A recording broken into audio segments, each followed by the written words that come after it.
8:51 de la mañana, está con nosotros Daniel Lacalle. Daniel, ¿qué tal? Muy buenos días.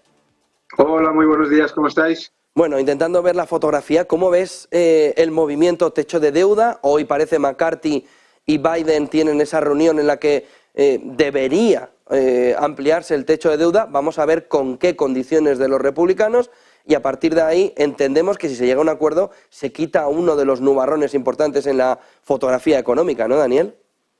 Bueno, yo lo que veo es que el techo de deuda, efectivamente, pues sí, se va a levantar, ¿de acuerdo? Pero lo que no podemos pensar es que lo que va a pasar es que no va a haber una reducción de gasto.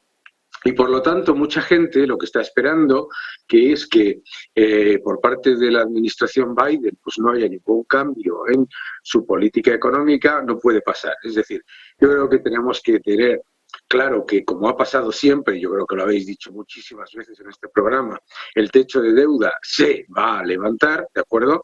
Pero no podemos pensar que se va a levantar sin ninguna condición, ¿verdad? Parece que hemos perdido esa conexión con Daniel. Perdón, no sé qué es lo que pasa. Ahora ya te escuchamos, Daniel. ¿Qué dices Perdona, es que no sé lo que pasa. Nada. ¿No? El que nos comentabas, Daniel, que claro, que el problema es con qué serigrafía viene de los republicanos, ¿no? Ese aumento del techo de deuda y sobre todo, dónde van a meter el recorte que lo van a tener que meter, ¿no?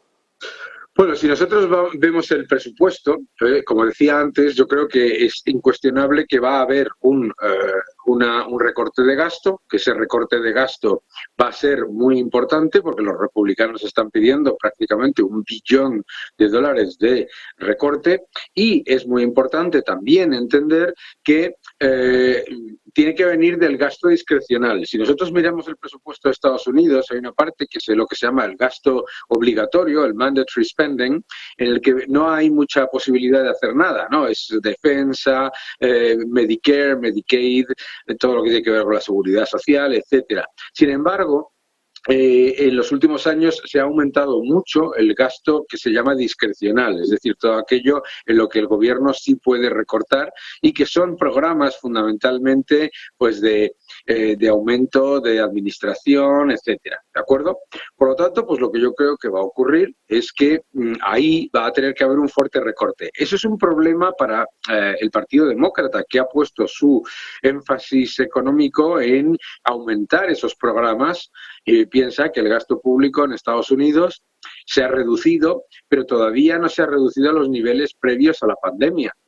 Entonces, ahí es donde donde vamos a tener la gran lucha entre republicanos y demócratas. Bueno, la gran lucha no, porque está en manos de los demócratas. Los demócratas lo único que pueden pedir es que se apruebe el aumento del techo de deuda y los republicanos tienen en su mano cómo. En este entorno, una vez que parezca que se va a ir descifrando, se va a ir eliminando de la fotografía el techo de deuda como problema, volvemos al tema inflacionario. Ayer vimos una retahíla de miembros de la FED decirnos que la pausa todo el año y que incluso si hay que remontar un poco los tipos, volverán a remontar. ¿Hay opción incluso de que la FED esté viendo algo que no esté viendo el conjunto de la economía alrededor de alguna fuerza inflacionaria que nos pueda dar un repunte, sobre todo en estos meses de verano? Bueno, lo que la FED está viendo como el mayor generador de masa monetaria de Estados Unidos es precisamente la masa monetaria.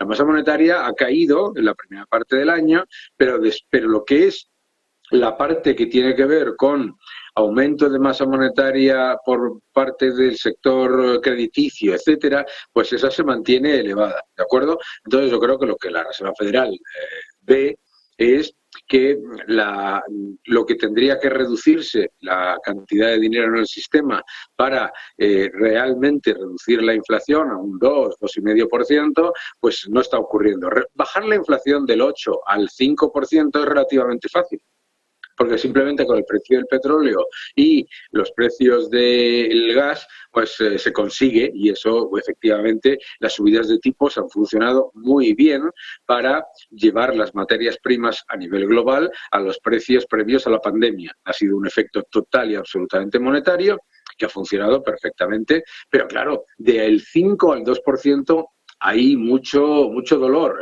como decía aquel, no pain, no gain.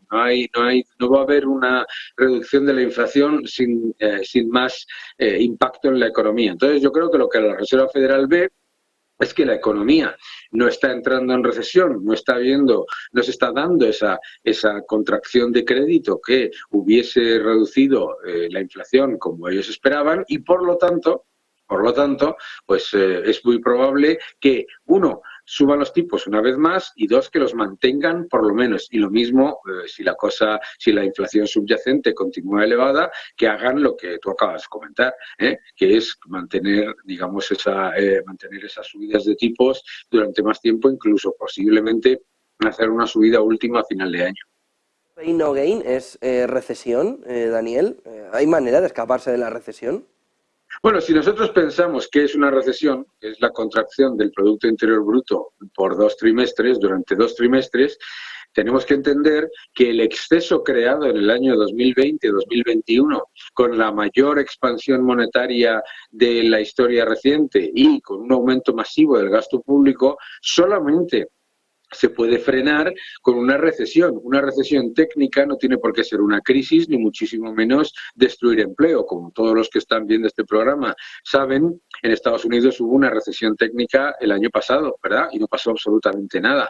Una recesión tiene que haber, o sea, no puede reducirse la inflación manteniendo todos los excesos generados, sobre todo en el gasto público, que pesa casi el 40% del PIB en Estados Unidos durante la época de 2020-2021, ¿no? Muchísimas gracias por toda esa fotografía. Daniel Lacalle, economista jefe de Tresis. Buen día y buen negocio, Daniel. Un fuerte abrazo, muchas gracias a todos. Un fuerte abrazo. 8:58 de la mañana, titulares del día.